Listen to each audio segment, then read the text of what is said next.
Imaginez un éléphant immobile au bord d'un point d'eau et un seul oiseau qui refuse de partir. Restez jusqu'à la fin, car cette histoire va vous montrer que certains liens défient toute explication.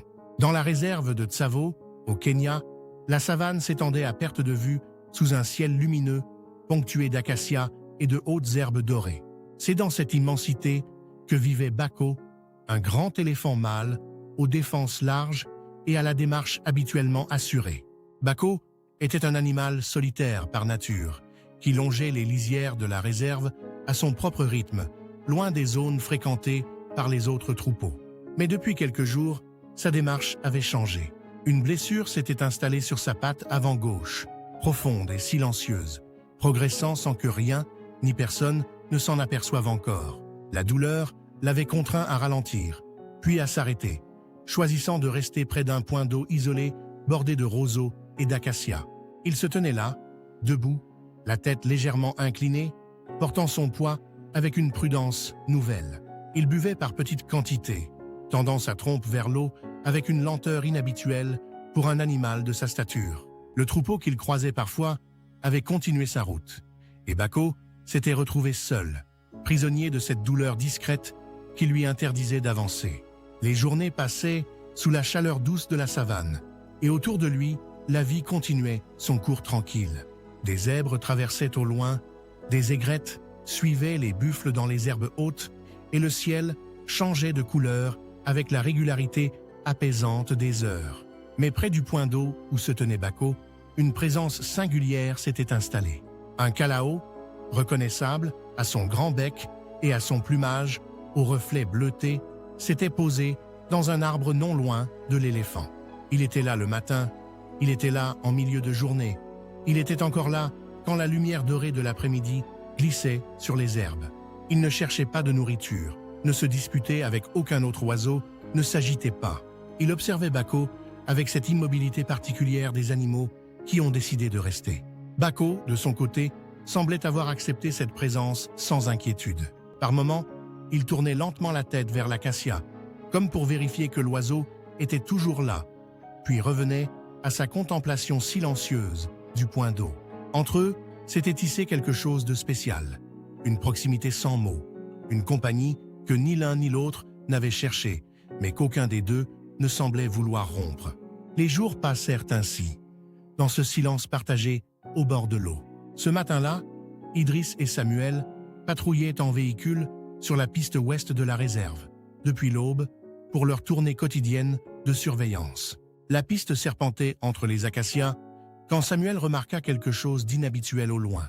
Un calao volait en cercle serré au-dessus d'un même point, s'éloignait brièvement en direction du véhicule, puis revenait vers ce même endroit avec insistance. Ce va-et-vient se répéta plusieurs fois, trop régulier pour être anodin. Samuel posa une main sur le bras d'Idriss sans dire un mot et lui désigna le ciel d'un geste discret. Idriss ralentit le véhicule et observa l'oiseau un long moment.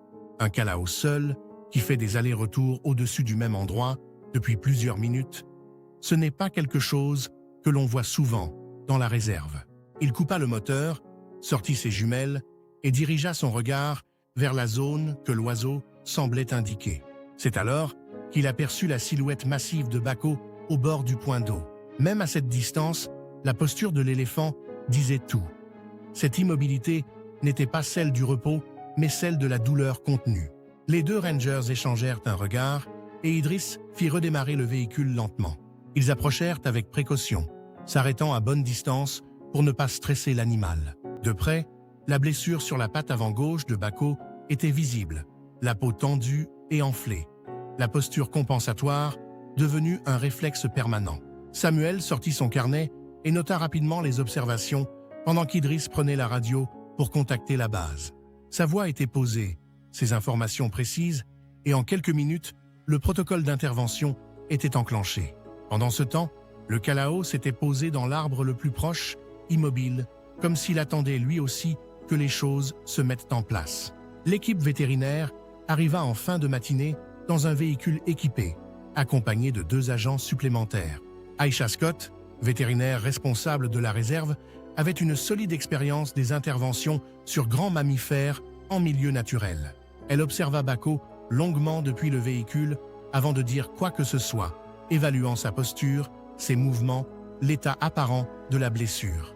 L'éléphant était debout et conscient, deux signes qui comptaient énormément dans l'évaluation de la situation. L'intervention se déroula en plein air, au plus près de l'environnement naturel de Bako, avec le calme et la méthode que ce type de situation exige. Des antibiotiques furent administrés et la blessure traitée avec soin pour stopper la progression de l'infection. Aïcha supervisait chaque étape avec précision. Quant à Idriss et Samuel, ils assuraient la surveillance du périmètre. Quand l'équipe se retira finalement, Bako se tenait toujours debout, mais quelque chose dans sa posture semblait différent, comme si une pression avait commencé à se relâcher. Le Kalao était toujours là, perché dans son acacia, fidèle à sa place depuis le début. Les jours suivants, l'équipe revint régulièrement pour surveiller l'évolution à distance. Bako restait dans la même zone, mais commençait à se déplacer sur de courtes distances autour du point d'eau, explorant les environs avec une prudence nouvelle.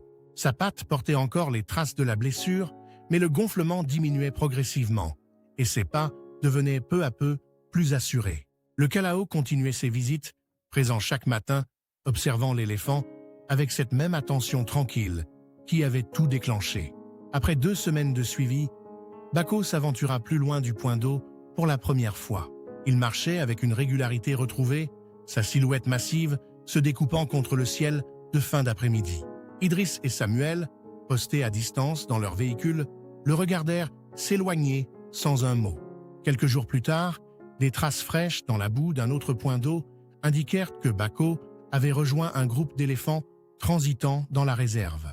Avant de disparaître dans les hautes herbes ce dernier matin, Bako s'était arrêté un bref instant. Il avait levé sa trompe en direction de l'acacia, où le Kalao était perché, immobile comme toujours. L'oiseau n'avait pas bougé. Il restait là, droit sur sa branche, le regard tourné vers la silhouette qui s'éloignait. Gardien silencieux jusqu'au bout de cette histoire qui n'appartiendrait qu'à eux deux. Ce silence entre eux avait duré quelques secondes à peine.